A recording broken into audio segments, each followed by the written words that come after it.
What's up, YouTube? This is Mr.Scrubert coming at you for the third video, or fourth video, I think, of the BBR3. We're just calling it BBR3 for basically 3.1 rules. Training game with me, Mr. Scrubert, against the Chaplain. Again, if you haven't seen his YouTube channel, go ahead and put that in the search bar and go look it up. He's a great guy, got a lot of good content, and he hosted the St. Louis, well, I call it the St. Louis Invitational that we played on Labor Day. And it was a lot of fun, had a lot of people show up, just overall blast. That was out of box. But anyway, on to this. This is the recap. So we're in round 2, but right now we're in round 3. So round 3, but we're recapping basically the end of round 2. Round 2, we ended at U.S., the start of U.S.'s turn, so this recap is for U.S. all the way through to Germany in round 3, which we haven't done yet. A lot of big things happened. Allies are starting to put up a fight as the Axis are kind of starting to stretch out. So I think he's still got a few things up his sleeve. We'll see what happens. Big things that happened going forward is Italy made some pretty big plays. U.S. has been stacking primarily on the Pacific. He's got a sizable fleet right here that Japan will have to deal with in round 4 if they don't declare war during this round at all. We'll see how that goes.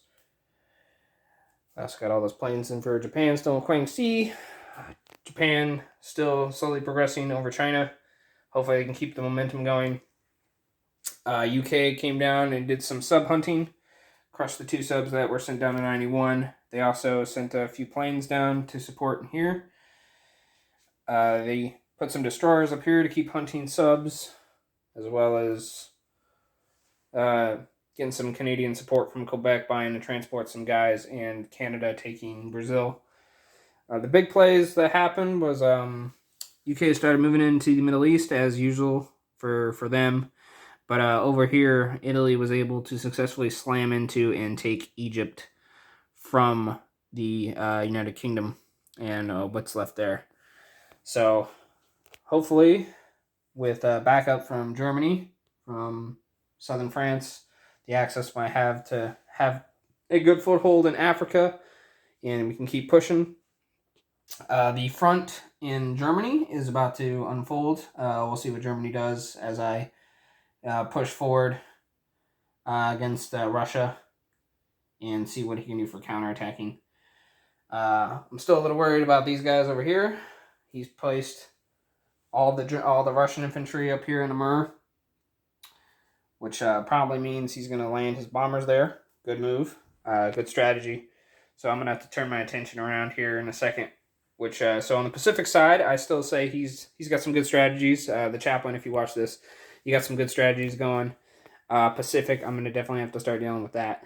Atlantic, the Axis kind of are almost, I don't want to say steamrolling, but they are steamrolling quite well right now.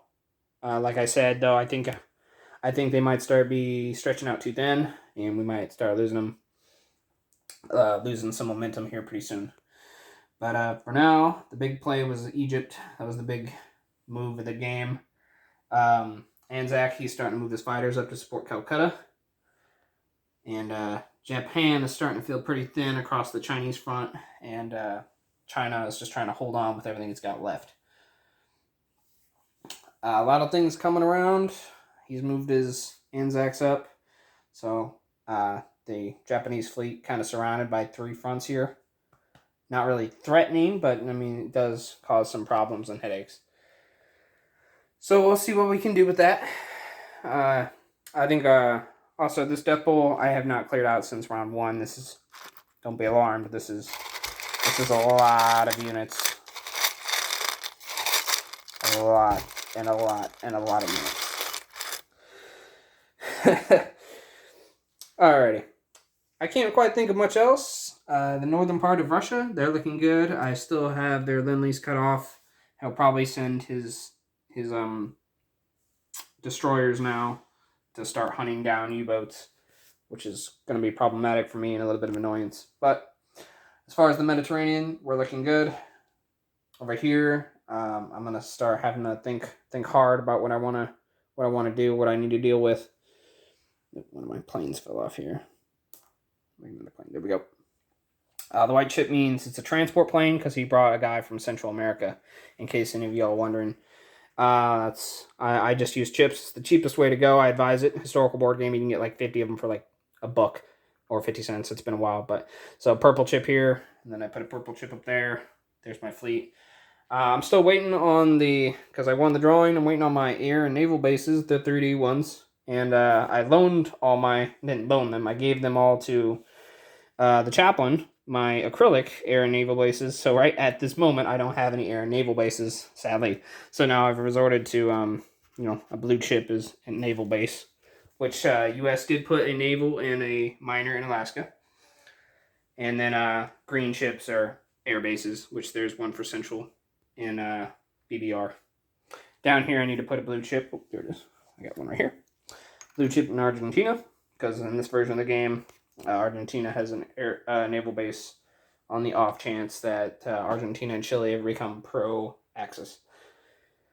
So yeah, any questions, let me know. Send me a comment. Hopefully you can actually post a comment this time. And I like bringing content to you, and I enjoy hearing what everyone says, their ideals and strategies, constructive criticism, the whole 9 yards. Remember, it's just a game. I love playing this game. I'm having fun, as you can tell by my pieces. Sometimes I almost enjoy painting more than I enjoy playing. But I wouldn't have sunk all this time and energy into all this if I didn't really enjoy the game. So, shout out to, I'll give a couple shout outs. Big players that when I first started off, I kind of watched their videos on how to paint and stuff. And I got a lot of ideals from them. Such as Sired Blood. Detroit, he even made a comment of me, mentioned me in one of his videos, his painting videos, on how to like dry brush. And Hambone HQ, I watched a few of your videos. I got some strategy ideas from you. And some of those videos, the Chaplain, I've watched some of his. The Warden, if you guys heard about him, good friend of mine, Greg. He, I probably shouldn't have mentioned his name, my bad. I'm sorry. Sorry, Warden. But I played with all these guys, and I get a lot of ideals from them. Moose Cow, as I mentioned, the Bull, and he and I like to toss around house rule ideals like Spanish Civil War for Global 40.